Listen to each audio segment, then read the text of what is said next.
Hey guys, and welcome to this Saturday catch-up video on Saturday the 16th of February. So we're just taking a quick look back at the week that has just passed.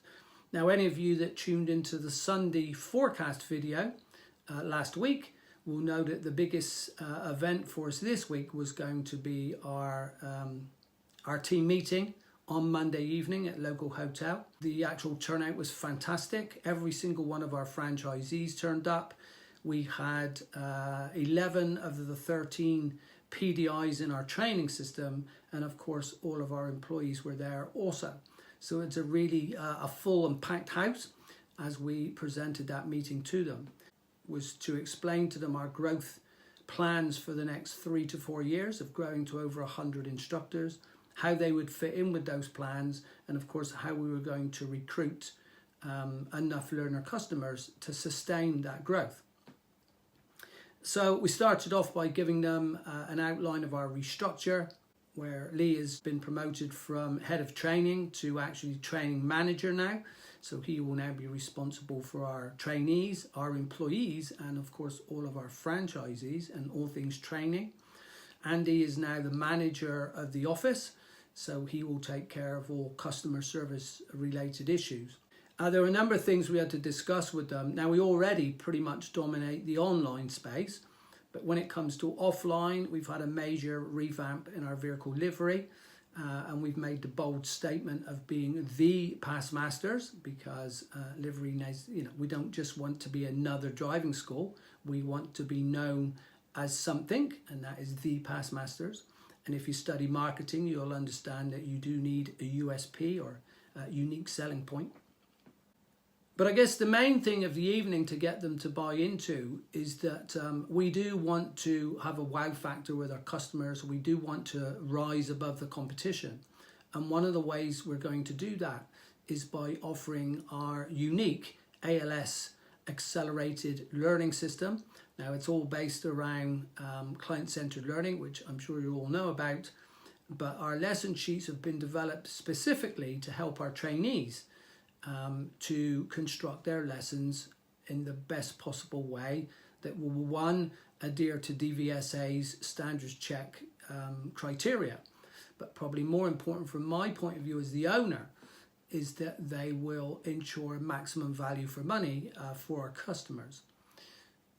We started rolling those out from the following day, but this also leads to the introduction of an instructor scorecard. And I'm sure that several instructors will be horrified to know that we're asking our customers to mark their instructor's performance out of 10 and then send the details back to us.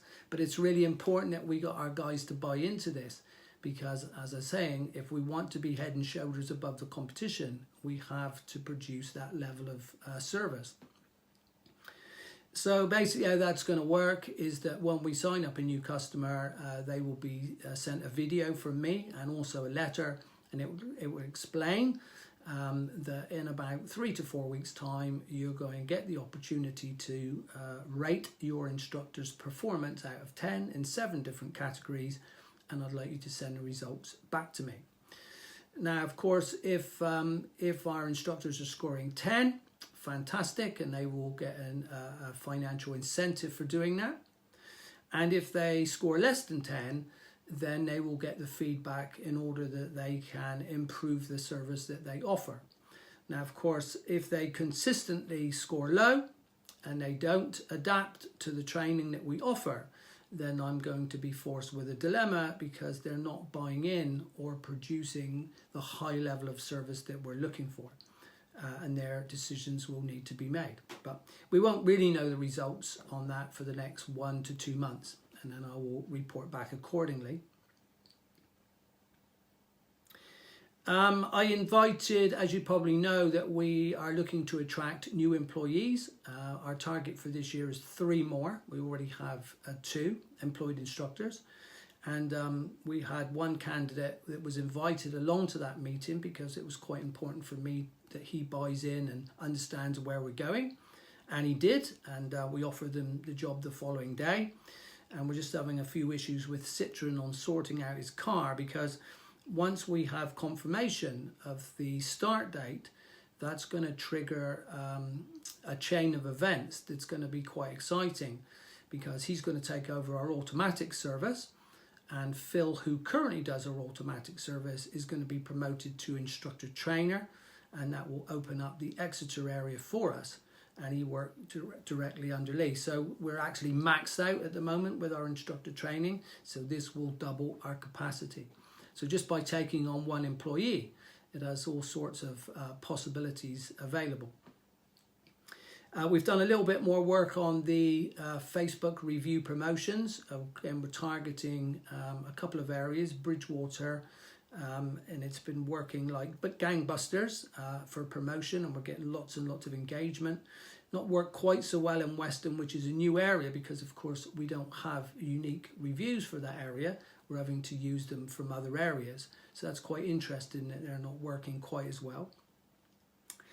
On Friday, I attended the first live training for Facebook Messenger. This is going to be quite a marathon course. It's done over 8 weeks and 16 hours of training. The first one was a bit of an introductory, but it's got all sorts of possibilities, because as you well know, the amount of inquiries that we actually get from the Facebook platform is enormous. And this is a chance to automate and use it a bit like email. So I'll report back on that again. The next training session is next Friday, but I do believe this is the potential to become the biggest customer acquisition of all as far as learner drivers are concerned. Now that sort of wraps up the driving school. Our work for ADI Success. The plan was to record the final video in a transition series, which was the Facebook review, but as I've just said, we've put that on hold for another week while we do further testing, because we're finding that engagement is outperforming website traffic by 5 times. So we want to get that right before we go recording tutorials on it, and they'll be available in the ADI membership site. We finished now completing the managed website updates. We just had a few things to tidy up on the automatic side of that. We've now finished that, and there'll be then the updates will be rolled out to our members that have managed sites during the forthcoming, it'll probably take us to the end of the month. And finally, next week from Monday, I should be able to get back into the book. So as you may know, writing a book to complement the transition event. It will be a very comprehensive book.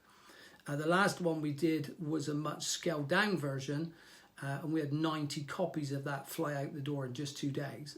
So we're having to do now a much more comprehensive one. I'm about 11,000 words into that book, and my aim is to have that completed by the end of the week. So if you're finding the transition event useful, then of course the book will be a much more comprehensive version of that, and certainly a good companion if you're looking to make that transition yourself. So again, a bit more information on that as it comes through. So that sort of wraps up the week. It's been a really interesting week, and it's got potential for some serious growth that will come to the fore in the next couple of weeks. But for now, that's about it, and I'll come back tomorrow, Sunday the 17th, and lay out the plans for the forthcoming week. Hope you have a great weekend, and I'll catch you again soon. Bye for now.